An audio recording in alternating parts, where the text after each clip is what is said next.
21절 말씀입니다. 신명기 5장 21절 말씀을 한 목소리로 다 같이 함께 읽도록 하겠습니다.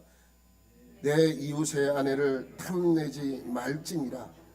내 이웃의 집이나 그의 밭이나 그의 남종이나 그의 여종이나 그의 소나 그의 나귀나 내 이웃의 모든 소유를 탐내지 말지니라. 오늘은 마지막 계명입니다. 마지막 계명. 복습 차원에서 잠깐 설명드리겠습니다.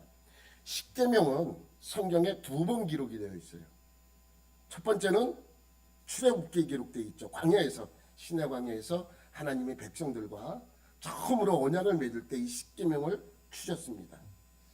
그래서 시내 광야에서 첫 번째로 주셨고, 두 번째 기록은 모압 광야에서 주셨습니다. 신명기에 기록되어 있죠. 모든 계명이 똑같아요. 똑같은 말씀을 2번 언급한 것입니다. 그런데 네 번째 계명, 안식일을 지켜야 하는 목적과 이유가 바뀝니다. 출애굽기에서 말씀하고 있는 목적과 이유와 신명기에서 말씀하고 있는 목적과 이유가 바뀝니다. 모든 계명은 똑같아요. 바뀐다 그래서 계명 자체가 바뀐 것은 아닙니다. 그러니까 출애굽기의 십계명에서 출애굽기에서 말씀하신 십계명이 신명기의 십계명으로 어떻게 된 거예요? 개정된 거예요. 개정된 거. 그래서 출애굽기의 십계명을 본문으로 하지 않았고 신명기의 십계명을 제가 본문으로 한 것입니다. 여러분, 모든 법이 나중에 제정된 것이 적용되는 법이죠. 그래서 오늘 이 표를 보면 십계명 1계명은 뭐예요? 너는 나 외에 다른 신을 내게 두지 말라예요. 그러니까 정확하게 표현한 것이 그겁니다. 1계명에서 제일 중요한 것은 뭐냐면 너와 내 사이, 하나님께서 말씀하신 거예요. 너와 내 사이 이 안에는 아무것도 두지 말라. 그러니까 내 눈앞에 누구만 보이게 해요? 하나님만 보이게 하라는 거예요. 근데 여기 서론이 있죠. 사실 서론은 십계명은 서론부터 기록이 되어 있는 거예요. 근데 우리는 그것을 서론으로 보고 그것을 1계명으로 여기지 않아요. 왜냐하면 서론이 빠져야 10개의 계명이 되기 때문입니다. 좀 이따 다시 설명드릴게요. 그리고 2계명은 뭐예요? 너는 나 외에 다른 신을 너를 위하여 우상을 만들지 말라예요. 너를 위하여. 그리고 3계명은 하나님의 이름을 망령되게 부르지 말라라고 말씀하고 있습니다. 4계명은 안식일을 기억하여 거룩히 지키라. 여기는 이렇게 간단하게 적혀 있지만 원래 원문에는 내용이 많아요. 그래서 그 안식일을 지켜야 되는 목적과 이유가 출애굽기에서 말씀하고 있는 목적과 이유와 신명기에서 말하고 있는 목적과 이유가 바뀌는 것을 우리는 알 수 있죠. 그래서 안식일이 바뀌는 건 아닙니다. 안식일이 그렇게 되었다는 것을 여러분에게 설명을 드렸기 때문에 더 이상 설명을 드리지 않겠습니다. 그리고 5계명은 뭐예요? 내 부모를 공경하라. 6계명은 살인하지 말라. 7계명은 간음하지 말라. 8계명은 도둑질하지 말라. 그리고 지난주에 했던 9계명은 내 이웃에 대하여 거짓 증거하지 말라예요. 거짓말하지 말라가 아니에요. 거짓 증거하지 말라. 그 이유에 대해서는 여러분 지난주에 여러분에게 다 설명을 드렸습니다. 그러니까 우리가 단순히 거짓말하지 말라라는 그 말은 8계명에도 소속이 되어 있고 9계명에도 소속이 되어 있어요. 그래서 이것이 때와 장소와 그것이 어떤 것인가에 따라서 8계명인지 9계명인지 구분할 수 있게 되는 것입니다. 오늘은 뭐예요? 10계명이죠. 10계명은 뭡니까? 내 이웃의 집을 탐내지 말라. 내 이웃의 것을 탐내지 말라예요. 오늘 본문 21절을 다시 한번 여러분에게 보면 내 이웃의 아내를 탐내지 말지니라. 내 이웃의 집이나 그의 밭이나 그의 남종이나 그의 여종이나 그의 소나 그의 나귀나 내 이웃의 모든 소유를 탐내지 말지니라. 여러분 기억나실 거예요. 제가 처음에 십계명을 할 때 하나님으로부터 십계명을 받아서 그 십계명을 하나님의 법으로 알고 지키는 곳은 세 곳이 있다 그랬어요. 우리 기독교, 그다음에 유대교, 그리고 천주교, 이 세 곳입니다. 근데 그 세 곳의 십계명이 조금씩 달라요. 틀린 게 아니에요. 달라요. 우리는 지금 앞에 있는 말씀을 서론으로 봐요. 나는 너를 애굽 땅 종되었던 집에서 인도하여 낸 내 하나님 여호와니라 라고 하면서 십계명을 주는 거거든요. 그래서 서론은 하나님의 존재에 대해 설명하는 것인데, 그래서 우리 개신교에서는 이 말씀을 서론으로 봐요. 그리고 나서 너는 나 외에 다른 신을 두지 말라, 내 앞에 두지 말라를 1계명으로 보는데, 유대교는 우리가 서론으로 알고 있는 그것을 1계명으로 쳐요. 그러면 하나가 늘어날 거 아니에요. 그래서 2계명과 3계명을 하나로 보는, 하나로. 그런데 캐톨릭은요, 서론과 1계명과 2계명을 다 하나로 봐. 그냥 그들이 그렇게 하는 이유가 있죠. 우상을 만들지 말라. 근데 그들은 여러 가지로 만들어 놓으니까 이런 것을 은근히 그쪽으로 이렇게 붙여놓은 것입니다. 그래 하나가, 그러면 이걸 이렇게 늘려놨으니까 하나가 줄어들 거 아니에요. 그러니까 마지막 오늘 십계명이 2개로 늘어나는 거예요. 여러분 넘기면 왜 그러냐면, 왜 십계명이 이렇게 우리와 유대교와 천주교가 같은 십계명인데도 이렇게 다르게 이것을 인식하고 있는가? 그것은 십계명이라는 말에 문제가 있기 때문에, 틀리기 때문에 그래요. 여러분, 십계명이라고 하나님이 우리에게 말씀하여 주신 계명, 이 십계명이 사실은, 이 십계명은 원어로 보면 10개의 계명이 아니라 10개의 말들이에요. 아쉐레트 드바림이라고 기억나시죠? 아쉐레트 드바림, 10마디의 말씀이에요. 10마디의 말들. 그러니까 이것을 계명으로 따지면 우리 게 맞아요. 그런데 10개의 말들이라고 하면 유대교께 맞아요. 유대교는 그래서 서론을 1계명으로 보는 것이 있는 것입니다. 그래서 우리 넘기면, 그래서 조금씩 달라요. 그런데 마지막 10번째 계명, 9번째 10번째 계명, 캐톨릭의 9번째 10번째 계명을, 우리의 10번째 계명을 둘로 나눠놨죠. 우리는 내 이웃의 집을 탐내지 말라. 이것이 우리의 계명인데, 그리고 그에 따르는 부수적인 설명, 내 이웃의 아내나 남종이나 여종이나 소나 뭐 양이나 낙이나 내 이웃의 모든 소유를 탐내지 말라라고 설명하고 있는데, 이것을 캐톨릭에서는 둘로 나눠놨어요. 만약에 제가 천주교 신부였다면 한 주 할 설교를 2주 나눠서 해야 돼. 근데 사실은 이게 좀 맞지 않는 부분이 있어요. 하나로 봐야 되는 이유를 오늘 여러분을 이 말씀을 통해서 이해하게 될 것입니다. 넘기면, 그래서 내 이웃의 아내를 탐내지 말지니라 라고 말씀하고 있죠. 그의 여종이나 그의 소나 그의 낙이나 내 이웃의 모든 소유를 탐내지 말라. 그러니까 이 여러 가지로 이렇게 말씀해 놓은 것은, 넘겨보시면 이것을 둘로 나누어 놨으니까 헷갈릴 수 있단 말이죠. 또 넘기면, 그래서 출애굽기에서 보면 이것이 간단하게 해결이 돼요. 출애굽기는 이 말씀을 정확하게 이렇게 기록하고 있습니다. 내 이웃의 집을 탐내지 말라. 그러면 그 이웃의 집에 있는 것이 무엇이냐? 그의 아내, 그의 남종, 그의 여종, 그의 소, 그의 낙이, 그리고 나서 그의 모든, 그가 갖고 있는, 그 이웃이 갖고 있는 모든 소유를 탐내지 말라는 거예요. 이것을 둘로 나눈 것이죠, 천주교에서는. 그래서 십계명은 간단하게 얘기하면, 넘기면 제목이에요. 이 말씀을 우리가 한번 이렇게 보면 쉬워요. 우리는 이 계명이 우상을 만들지 말라는 뜻이잖아요. 근데 성경에는 우상을 만들지 말라라고 하고 나서 바로 4계명으로 넘어가지 않아요.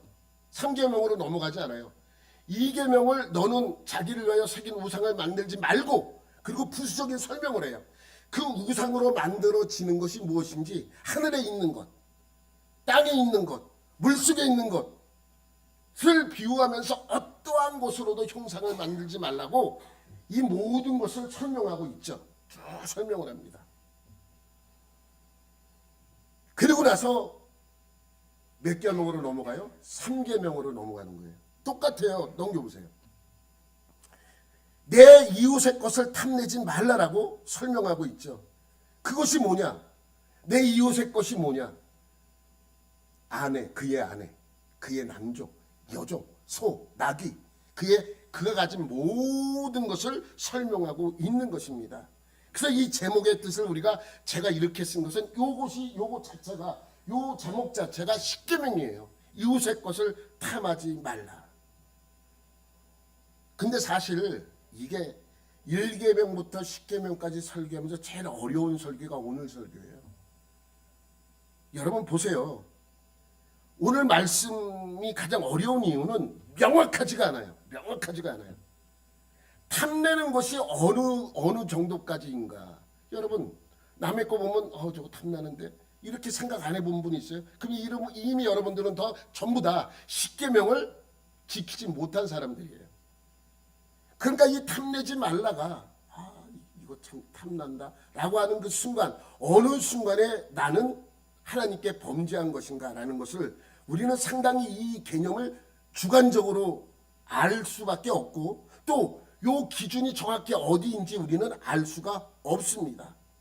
만약에 그 기준을 알고 있는 분이 있다면 이따가 저한테 좀 꼭 알려주세요. 저도 모르겠어요. 탐내는 것이 어느 정도까지인지.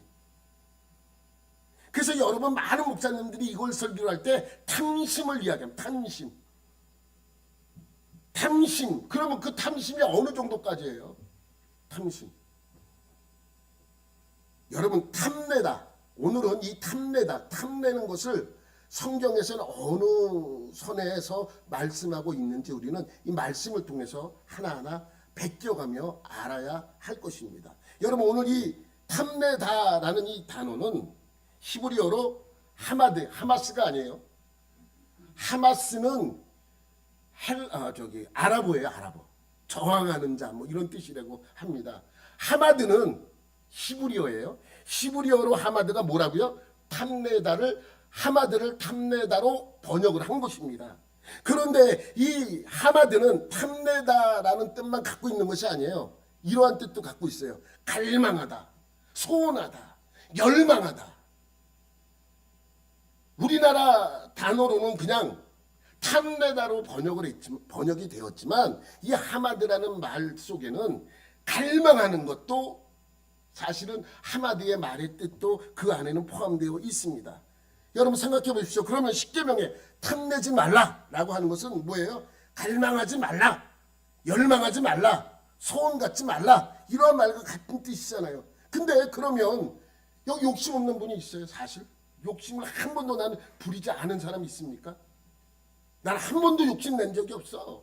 난 한 번도 누굴 갖고 싶거나 이렇게 열망한 적도 없어 하신 분이 있어요? 없잖아요. 보세요. 그러면 우리가 무언가를 가지고 싶거나 무언가를 갖고 싶은 욕심이 생기면 이 하마드에 다 속한 것이니까 우리는 생각할 때 꿈도 꾸면 안 되겠네요. 10계명에 꿈도 꾸면 안 돼요. 왜냐하면 꿈도 소원하는 거 아니에요. 그 하마드에 속하잖아요. 여러분 이거를 우리는 어떻게 이것을 구별할 것인가라는 의문이 생기죠. 여러분 어느 선까지, 타마다를 어느 선까지 여러분 보겠습니까? 여러분 하와가 에덴 동산에서 선악을 알게 하는 나무에 가까이 갔어요. 하나님이 가까이 가서 그 나무 열매를 먹지 말라 그랬는데 그 나무를 가까이 갔어요. 갔더니 그곳에 사탄인 뱀이 있었습니다. 뱀은 그 나무의 열매를 먹어보라고 유혹하죠. 뭐라 그래요? 먹으면 너의 눈이 밝아져 너는 하나님같이 될 것이다. 그런 말을 들은 후에 그 나무의 열매를 딱 바라봅니다. 그랬더니 그 나무의 열매가 어떻게 보입니까? 여자가 그 나무를 본즉 먹음직도 하고 보암직도 하고 지혜롭게 할 만큼 탐스럽기도 한 나무인지라. 여자가 그 열매를 따먹고 자기와 함께 있는 남편에게도 주매 그도 먹은지라. 언제 죄진 거예요? 나무에 가까이 갔을 때예요? 나무를 볼 때 죄를 진 것입니까? 아니면 보는 순간 그 나무가 탐스럽게 보일 때 죄를 진 것입니까? 아니면 그 열매를 따먹을 때 죄를 진 것입니까? 그 나무의 열매를 남편에게 주었을 때 죄를 진 것입니까? 예? 여러분 어느 순간에 하와가 어느 순간에 죄를 지었다라고 생각합니까? 어? 마음 먹은 순간, 탐스러워지는 순간.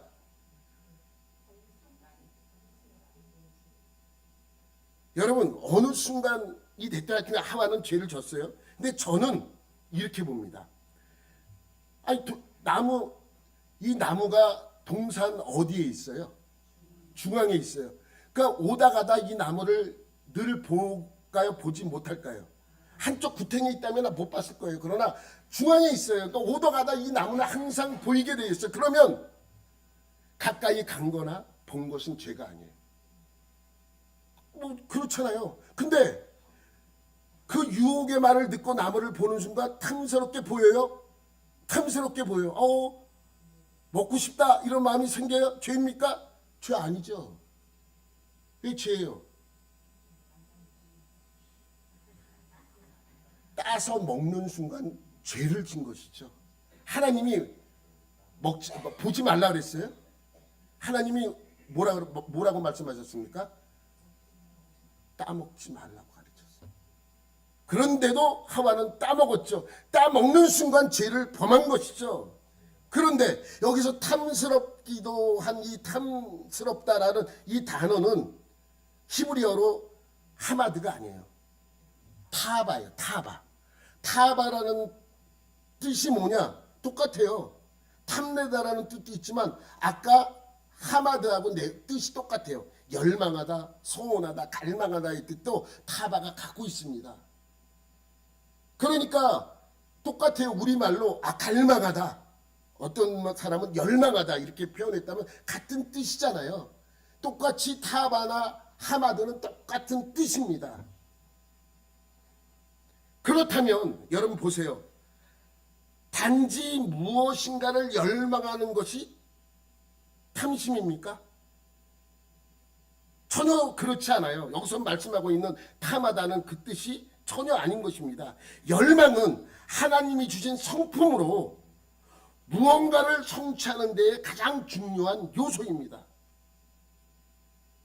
그러므로 하마드는 전혀 부정적인 단어가 아닙니다. 그렇지만 부정적인 의미로 쓰여진 것이죠. 근데 우리는 같은 말을 다르게 표현한 거예요. 이게 우리말의 다양성이에요. 우리말의 다양성이 있기 때문에요. 같은 단어를 부정적으로 쓸 때는 탐자라는 내용을 단어가 들어가서 사용되게 되는 것이죠.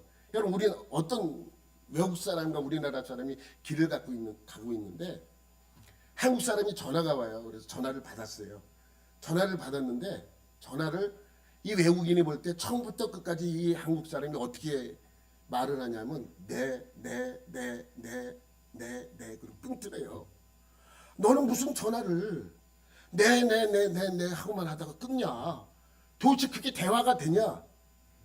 그랬더니 대화가 된다 이렇게 얘기하더래요. 왜 그렇습니까? 한국말에는 네 속에는 여러 가지 의미가 남겨져 있잖아요. 네? 네. 네네네네네. 네? 네네네네. 끊을 때는 어떻게 끊어요? 네. 그리고 끊어요. 그러니까 네만 해도 대화가 통한단 말이에요. 우리말의 다양성이 그 안에 다 포함되어 있기 때문입니다. 보세요. 우리나라 말로 갈망하다, 열망하다는 말의 뜻을 원하다라는 말의 뜻을 약간 부정적으로 사용할 때, 부정적인 의미로 사용할 때 무슨 글자를 집어넣습니까? 욕자를 집어넣어요. 그죠? 욕자를 집어넣어서 씁니다. 욕구, 욕망, 욕심. 이렇게 욕자를 들어가서 쓰는 단어는 약간 부정적으로 느껴져요. 근데 조금 더 부정적으로 사용하면 어떤 글자를 집어넣어요? 탐자를 집어넣어요. 탐욕, 탐심, 이런 말입니다. 그러니까 이런 단어가 쓰이면 먼저 부정적으로 느낄 수 있는 욕자나 탐자가 들어가면 우리는 대번에 부정적인 이미지로 받아들입니다. 그런데 그렇게 쓰다 보면 부작용이 생겨요. 여러분,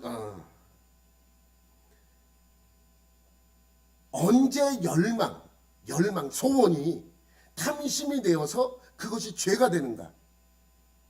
그것만 알면 돼요. 그것만 알면 오늘 본문 말씀은 다 해결이 돼요. 언제 우리의 열망, 소원, 간절한 소원이 탐심으로 바뀌면서 죄로 바뀌어지는가? 이것만 알면 됩니다. 언제 죄가 됩니까? 우리의 열망, 우리의 소원이 언제 죄가 되는 것입니까? 따먹을 때는 하와한테 해당하는 얘기고, 열망이, 소원이 금지된 것을 향할 때예요. 금지된 것을 향할 때예요. 우리는 다 돈을 갖고 싶어요. 돈 다 갖고 싶어. 돈을 벌고 싶어. 근데 우리가 돈을 버는데 은행을 턴다는 생각을 하는 순간 이게 죄가 되는 거예요. 나는 돈을 갖고 싶어요. 여러분도 마찬가지. 돈 싫어하는 사람 있어요? 다 돈을 갖고 싶은 열망이 있어. 갈망해요, 돈을. 그런데 그 갈망하는 마음이 정식적으로 내가 돈을 열심히 일해서 돈을 번다는 것이 아니라 내가 저놈을 내가 오늘 밤중에 가서 퍽치게 해갖고 내가 지갑을 열어서 내가 그 생각하는 순간에 그것이 죄가. 그러니까 열망이 금지된 것을 향할 때, 하나님이 원하지 않는 방식, 하나님이 하지 말라는 방식으로 그것이 바뀔 때 죄가 되는 것이죠. 열망 자체, 욕망 자체, 욕구 자체, 그것은 죄가 될 수가 없는 것이죠. 십계명에서도 마찬가지입니다. 10번째 오늘 이 계명, 탐내지 말라. 이 말씀을 한번 가만히 들여다보십시오. 출애굽기로 다시 한번 볼게요. 출애굽기는 이렇게 말씀합니다. 내 이웃의 집을 탐내지 말라. 내 이웃의 아내나 그의 남종이나 그의 여종이나 그의 소나 그의 낙이나 물은 내 이웃의 소유를 탐내지 말라. 이 탐내지 말라는 단어 자체는 이미 뭐예요? 부정적인 단어로 쓰여졌기 때문에 이 글자가 쓰여지는 순간 우리는 잘못 이해할 수 있단 말이죠. 근데 이 탐내지 말라를 하마디의 원래의 뜻인 원하지 말라, 갈망하지 말라로 바꿔 한번 보세요. 내 이웃의 집에 있는 것을 원하지 말라, 갈망하지 말라, 갖고 싶어 하지 말라. 그것이 뭐냐? 그의 아내, 그의 남종, 그의 여종, 그의 소, 그의 낙이다. 그러니까 너는 내 이웃의 소유를 가지려고 하지 말라, 이 소리예요. 여러분, 이것 자체가 내가 원하고 내가 탐해, 그건 죄가 될 수가 없어요. 근데 부정적인 방법으로, 금지된 방법으로 그것을 행한다면 그것은 잘못된 것입니다. 그러니까 여러분 보세요. 내가 이웃집에 놀러 갔어요. 이웃집에 딱 놀러 갔어요. 근데 거기 하인이 일을 너무 잘하는 거야. 하인이 너무 일을 잘하고 정말 탐스러워. 야, 그놈 참 탐난다. 죄입니까? 그 탐나, 저런 하인이 하나 있었으면 좋겠다, 이런 생각 아니에요. 그런데 그 종을 보면서 탐난다 할 때는 죄가 아닌데 저놈을 어떻게 내가 데리고 오지 하는 순간 죄가 되는 거죠. 이게 참 힘들. 그래서 오늘 이 십계명이 여러분에게 설교하기 가장 어려운 설교라는 거예요. 그 기준이 어디인가 라는 것입니다. 친구가 자동차를 샀어요. 저놈 나도 저거 갖고 싶네. 탐난다 하는 건데 죄입니까? 탐날 수 있죠. 인간이 어떻게 탐날 수 없겠습니까? 인간의 본 모습이 그런데 내가 그러면 어떻게 정식으로 돈을 주고 사면 돼요. 근데 정식으로 돈을 주고 차를 사지 않고 그 친구의 것을 뺏어 오려고 하는 순간, 야, 그 자동차 좀 빌려줘. 그리고 어디 그 자동차를 갖고 도망가면 그건 죄가 되는 것이죠. 그러니까 그 기준이 명확하지 않기 때문에 우리는 이 십계명을 가리켜 상당히 신중히 바라봐야 한다는 것이죠. 여러분, 모든 사람에게는 갖고 싶은 욕구가 있습니다. 욕구가 죄입니까? 아닙니다. 욕심은요? 욕심은 죄 아니에요. 죄가 아니죠. 욕심 자체가 무슨 죄입니까? 욕심이 뭐가 해야 죄가 되는 거예요? 잉태해야 죄가 되는 거예요. 욕심 자체가 죄는 아니죠. 근데 욕심이 잉태할 때 죄가 되는 거예요. 욕심으로 내가 무언가를 잘못 금지된 것을 행할 때 죄가 된다는 말입니다. 이렇게 표현하면 좀 쉽게 여러분 이해하기 위해서 제가 많이 한번 생각을 해봤어요. 어떻게 하면 이걸 이해할 수 있을까? 여러분 이렇게 한번 생각해 봅시다. 운동하는 선수들은 금메달을 따고 싶은 욕구가 있어요. 그죠? 다 금메달 따고 싶어 하잖아요. 욕구가 있잖아요. 죄입니까? 그러면 이건 죄가 아니에요. 그러면 욕심은 뭐예요? 욕심은 금메달 따고 싶은 욕심이 있어요. 저는 능력이 안 되는데 금메달 딸 실력이 안 되는데 금메달을 따려고 해. 이게 욕심이라 그러잖아요. 아우, 제가 금메달 내기 전 욕심이야. 욕심이 죄예요? 아니잖아요. 그냥 실력도 안 되지만 하여튼 따고 싶은 마음은 있는 그 욕심이 그 안에는 있는 거예요. 그런데 실력도 안 되고 능력도 안 되는데 금메달을 따고 싶어서 내가 경기 중에 반칙을 행하는 순간 그건 뭐예요? 욕심이 탐욕이 되는 거예요. 그게 죄예요. 그게 죄란 말이죠. 그러니 여러분 사실 반칙해서라도 그 금메달을 뺏어오고자 하는 그 마음, 탐욕, 탐내는 것 자체는 죄가 아니지만 그것을 금지된 그것을 실행할 때 그것이 나에게 죄가 되는 것이죠. 이 욕구나 욕심만으로는 죄가 되지 않아요. 보세요. 만약에 우리에게 무언가를 간절히 원하는 성품이 없다면 어떻게 하나님 나라를 원하겠습니까?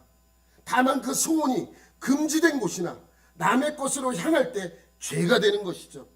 그러므로 우리가 더 간절히 원하는 욕구와 욕심은 죄가 아닙니다만 그 수고와 열망이 하나님의 말씀과 국가의 법과 사회의 상식과 윤리에 어긋나는 길로 향할 때 금지된 선을 넘으려고 할 때 그것이 죄가 되는 것이죠. 무엇입니까? 여러분 보세요. 이스라엘 백성이 요단강을 건너서 정복 전쟁을 했어요. 그래서 땅을 다 차지했어요. 그 땅을 어떻게 합니까? 각 지파에게 나누어 줍니다. 그래서 제비 뽑아서 땅을 다 갖습니다. 그리고 그 지파에서도 각 가문에서 또 제비 뽑아서 그 땅을 나누어 가져요. 그래서 우리 가문이 이 땅을 받았어요. 근데 그 우리 경계선에 있는 그 남의 땅이 너무 탐나는 거. 하나님 있다고 저 땅도 좋은데 저기만 내 받아보면 아유 뺏겼어. 그럼 어떻게 합니까? 그럼 어떻게 해요? 땅을 뺏어올 때 어떻게 해요? 이렇게 한다는 거예요. 신명기 19장 14절 시작. 내 하나님 여호와께서 내게 주어 차지하게 하시는 땅 곧 내 소유가 된 조상이 정한 내 이곳에 경계표를 옮기지 말지니라. 경계표가 뭐예요? 도리의 경계선. 여러분 지금처럼 지도나 뭐예요? 평면도나 지적도나 이런 게 없을 때예요. 자를 정확하게 20m 이런 게 없잖아요. 그러면 그들은 어떻게 경계를 따져요? 돌이나 나무 같은 큰 나무나 이런 것들로 경계를 삼는 거예요. 야, 이 돌에서 저기 있는 저 나무까지야? 이런 식의. 예전에 우리 시골에서 우린 땅 부자야. 그럴 때 니네 땅이 얼마나 돼? 그럼 저기 있는 저 나무 있지. 저기서 이런 식과 똑같은 거죠. 그러니까 경계석을 저 땅이 너무 마음에 들어. 요게 경계선인데 요 경계선 요쪽에 있는 땅을 너무 갖고 싶어. 그래서 밤중에 몰라가서 돌이 무거우니까 몇 명 데리고 가서 그 돌을 들어가지고 한쪽으로 옮겨 놓는 거예요. 이렇게 하지 말라는 거예요. 무슨 저 땅은 더 갖고 싶은데, 저 땅을 내가 더 원했는데 이쪽이 됐네. 아깝다. 그럴 수 있잖아요. 그건 죄가 될 수 없. 저 땅 갖고 싶은 마음은 있을 수 있어요. 그러나 내가 그 땅을 갖기 위해 무언가를 실행하려고 할 때 이것이 죄이죠. 여러분 이걸 잘 구분해야 됩니다. 그러니 탐심은 하나님께서 원하지 않는 방식이죠. 부독한 방식으로 이 탐욕을 채울 때 탐심 자체는 죄가 아닌데 그 탐심을 채우기 위하여 부도덕한 방식으로 그 탐욕을 채울 때 이것이 바로 죄가 되는 것입니다. 여러분 잘 아는 이스라엘의 왕이 하나 있어요. 제일 악독한 왕 누구예요? 아합 왕이에요. 아합 왕. 북이스라엘의 왕인데 남유다 통틀어서 남유다나 북이스라엘 통틀어서 제일 악독한 왕 한 명만 뽑으라면 누구나 다 아합 왕을 뽑을 겁니다. 근데 이 아합 왕은 아버지가 정권을 잡으면서 왕이 됐어요. 오므리가. 아버지 이름이 오므리예요. 오므리였어. 오므리예요. 오므리가 이제 수도를 디르사에서 쿠데타를 일으켜서 왕이 됐으니까 수도를 사마리아로 옮겨요. 지도를 보면 녹색이 디르사고 노란색이 사마리아예요. 수도를 옮겨서 보니까 그 앞쪽에 이스라엘 광야가 있어요. 동글뱅이가 쳐놨어요. 근데 그 이스라엘 평화 쪽에 한 포도원이 있는데 너무 탐나는 거예요. 그냥 탐나는 게 아니라 너무 탐나. 그 알고 봤더니 나봇이라는 사람의 포도원이에요. 여기서 농사를 져서 내 채소를 여기서 공급받으면 너무너무 좋을 텐데. 그래서 이제 어떻게 합니까? 그걸 갖고 싶은 마음이 생겼어요. 죄입니까? 갖고 싶잖아요.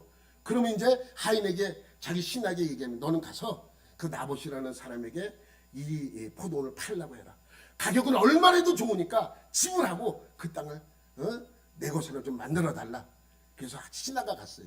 신하가 가서 네가 원하는 것이 무엇인지 이 땅값의 10배를 내도 내가 주겠다. 그래서 그 땅을 팔 것을 요구를 합니다. 근데 나봇이 어떻게 해요? 거절을 해요. 나봇이 거절을 합니다. 근데 아합이 싫어서도 아니고 또 더 높은 가격을 받으려고 한 것도 아니에요. 여러분이 아시다시피 이스라엘 사람들은 땅을 잘 팔지 않아요. 정말 내가 피치 못할 사정으로 땅을 팔아야 될 때면 누구에게 파는지 아세요? 내게서 가장 가까운 친족에게 우선 팔아요.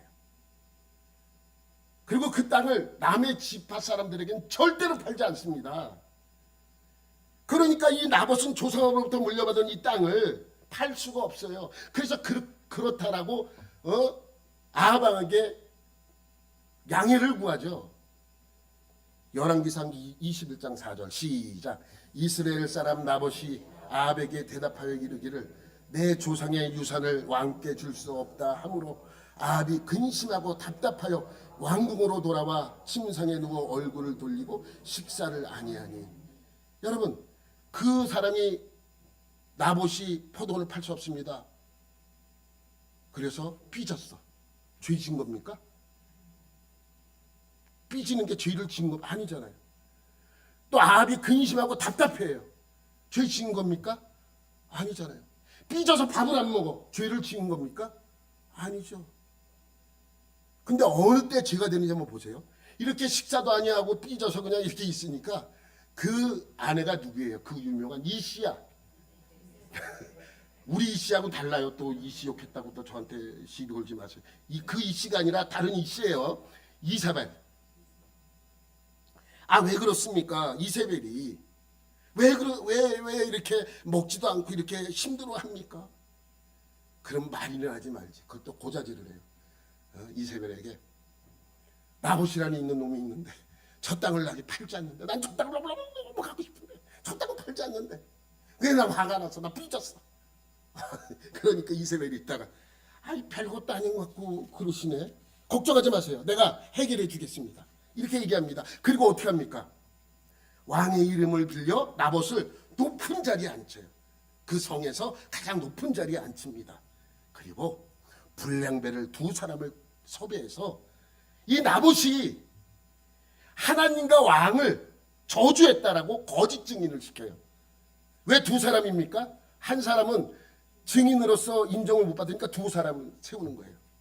그러니까 두 사람이 저 사람은 하나님과 왕을 욕했습니다. 저주했습니다라고 하니까 동네 사람들이 성 사람들이 나와서 나봇을 데려다가 돌로 쳐 죽입니다. 그리고 그 땅을 뺏어오죠. 이게 십계명에 해당하는 말씀입니다. 결국 어떻게 여러분 보세요.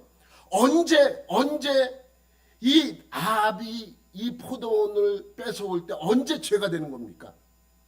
언제 죄예요? 언제 죄를 짓는 겁니까? 뺏어올 때인데 언제? 나봇을 높은 자리에 앉힐 때. 높은 자리에 앉히는 건 죄가 아닌 것 같죠. 그러나 거기에는 이미 뭐가 있어요? 뺏어오겠다는, 저 사람을 저기서 세웠다가 죽이겠다는 이미 계획이 있기 때문에 이 이세벨이 그 나봇을 높은 자리에 앉을 때 이미 그는 죄를 범하는 거예요.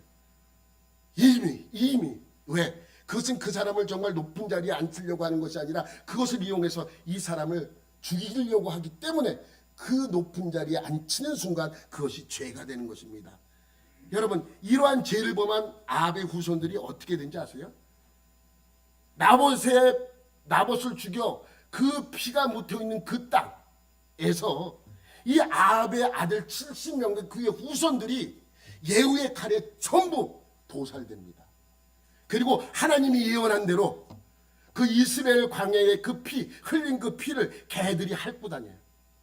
성경에 그렇게 된다라고 예언되어 있어요. 그래서 결국 그렇게 되었습니다. 다시 한번 본문 한번 볼게요. 신명기 5장 21절. 내 이웃의 아내를 탐내지 말지니라. 내 이웃의 집이나 그의 밭이나 그의 남종이나 여종이나 소나 낙이나 이웃의 모든 소유를 탐내지 말지니라. 왜? 탐내는 건 죄가 아닌데 탐을 내고 그것을 내가 불합리한 방법으로, 금지된 방법으로 내가 가져오려고 할 때 그것이 죄가 되기 때문입니다. 여러분, 근데 이상한 점이 있어요. 아니, 다른 건 이해가 되는데 아내를 탐내지 말라는 건 이상하지 않느냐? 아내가 물건이냐? 라고 생각하잖아요. 그런데 여러분, 이 시대에는 그럴 수도 있는 시대였어요. 여러분 보세요. 다윗이 우리아의 아내를 범한 사건을 여러분 기억하실 것입니다. 여러분, 이 사건 한번 제가 얘기해 드릴게요. 다윗 왕이 예루살렘 성을 정복하잖아요. 그래서 수도를 옮겨요, 예루살렘으로. 그리고 수도를 막 옮기고 나서 얼마 지나지 않아서 이제 그 암몬의 나하스 왕이 죽어요. 그 나하스 왕이 누구냐면, 암몬의 나하스 왕은 다윗이 사울 왕의 칼을 피해 도망 다닐 때 나하스는 다윗에게 피할 곳을 제공했던, 도움을 주었던 왕입니다. 그래서 나하스를 되게 높이 생각하고 있었는데 그 왕이 죽었잖아요. 그래서 다윗이 많이 슬퍼했어요. 그래서 많은 조문단을 보내요. 이렇게 선한 뜻을 곡해에서 받은 나하스의 아들 한온이 어떻게 합니까? 그 조문단을 모욕하고 보내요. 여러분, 이스라엘 사람들에게 제일 모욕적인 일은 수염을 깎는 일이에요. 근데 수염을 깎아요. 그리고 엉덩이가 나오게 옷을 찢어서 돌려보냅니다. 얼마나 모욕적인 행위입니까? 그것을 안 다윗이 어떻게 합니까? 군사를 보내죠. 요압과 군사들을 보내서 그 암몬을 치는 거예요. 그래서 전쟁이 일어납니다. 근데 자기는 안 가요. 자기는 그냥 예루살렘 성에 이렇게 다윗성에 남아서 요압에게 치라고 명령만 하고 이제 그 성에서 있죠. 그러니까 걱정스러울 거 아니에요. 오늘 전쟁은 잘 하고 있나? 잘 승리는 하고 있나? 잘 해결될 것인가? 걱정스러운 마음으로 이제 왕궁 옥상에 올라가서 이렇게 거닐고 있는데 저 밑을 보니까 갑자기 여자가 뻘개 벗고 옷을 몰고 하고 있단 말이죠. 갑자기 음욕이 생깁니다. 그것이 생깁니다. 죄입니까? 아닙니까? 죄입니까?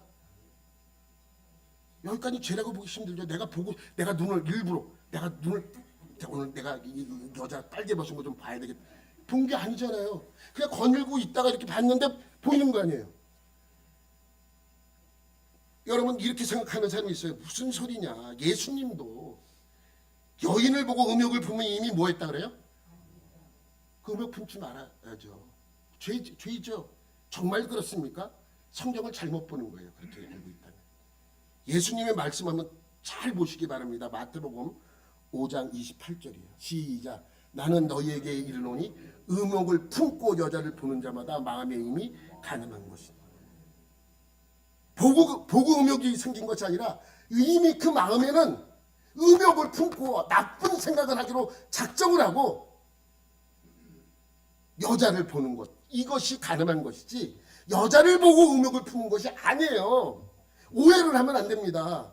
이 말씀을 잘 이해해야 됩니다. 내가 어느 날 해변에 가서 해변가 오니까 참 좋다. 어떤 여자가 아주 야한 비키니 수영복을 입고 예쁜 여자가 걸어가고 있어.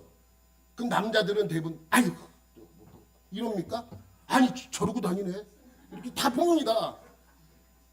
그럼 남자들은 전부 가늠한 거예요. 내가 일부러 그런 것도 아닌데. 여러분 그런데 내가 오늘 이 성욕을 하기 위해 내가 오늘 바닷가에 가서 예쁜 한 여자만 걸려라. 그리고 갔다면 이건 달라지는 거예요. 우연찮게 이렇게 보니까 모욕하는 여자를 봤어요. 죄가 아니죠. 그런데 내가 음탕한 생각을 하고 목욕탕을 이렇게 일부러 봤다면 이건 죄가 되는 것이죠. 그러니까 요거를 잘 이해하고 여기에 어떻게 어떠한 법에 적용시킬 거라는 것을 여러분이 이해하셔야만 합니다.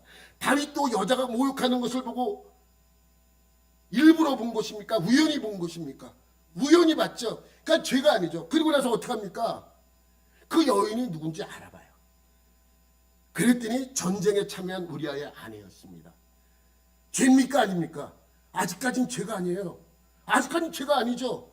왜냐하면 내가 왕으로서 저 여인을 내 아내로 삼아야 되겠다라고 알아볼 수도 있는 거잖아요. 근데 알아봤더니 안타깝게도 한 남자의 아내였습니다. 그러면 끝내야죠. 여기서 끝내야지. 끝내지 못해요. 밧세바에 대한 음욕을 이기지 못하고 우리아의 아내였던 밧세바를 불러서 동침하게 됩니다. 이것이 죄죠. 이때부터 죄가 되는 거예요. 이것이 십계명을 범한 죄입니다. 이 죄는 여기서 끝나지 않습니다. 밧세바가 임신을 하게 돼요. 그랬더니 그 임신한 사실을 숨기기 위하여 우리아를 전쟁통에 있는 우리아를 불러들여서 휴가를 줘요. 아내와 동침하라고. 그랬더니 이 우리아는 뚝심이 있는 장군이에요. 동침하지 않아요. 왕이 화가 나서 너 왜 그러자 그랬더니 아니 우리 동료는 저기서 저렇게 전쟁하고 있는데 내가 편하게 어떻게 우리 아내와 같이 누워 있을 수 있겠습니까? 난 못합니다. 그래? 그러면 최전망으로 보내요. 요압에게 편지를 씁니다. 최전선으로 보내 죽여라. 그래서 정말 최전선으로 보내서 싸우다가 성 밑에서 죽습니다. 여러분 이 다윗의 범죄는 한 가지의 법이 아니에요. 십계명도 어긴 거지만 간음하지 말라도 어긴 거죠. 살인하지 말라도 어긴 것입니다. 그러니까 한 번에 세 개의 죄를 저지르게 된 것입니다. 그러니 이 죄는 남의 것을 뺏어오는, 남의 것을 탐하고 그것을 불의한 방법으로 가져올 때 죄가 되는 것입니다. 여러분 그런데 이 십계명을 가만히 보면 요즘 시대와는 맞지 않아요. 요즘 시대 옆집 아내를 가지고 해서 그 남자를 죽이는 사람이 있습니까? 없잖아요. 우리 다시 한번 볼게요. 신명기 5장 21절 말씀 한번. 내 이웃의 아내를 탐내지 말라. 이웃의 집이나 그의 밭이나 남종이나 여종이나 소나 낙이나 그 모든 소유를 탐내지 말라 그랬어요. 근데 이웃집 아내를 탐내고 내가 탐내서 그 남자를 죽이고 그 아내를 데려오는 사람은 없잖아요. 둘이 눈이 맞아서 이상한 짓을 하는 건 있어도 내가 그 여자가 원하지 않는데 내가 그 여자를 강제적으로 뭐 해가지고 남자를 뭐 어떻게 하고 여자를 데리고 이런 건 없습니다. 또 남종이나 여종이 있는 시대도 아닙니다. 종의 개념이 없는 시대니까요. 그 또 집집마다 소나 나귀를 키우는 집이 없어요. 시골에나 있죠. 누가 집에 여기 소나 나귀 키우는 분 계십니까?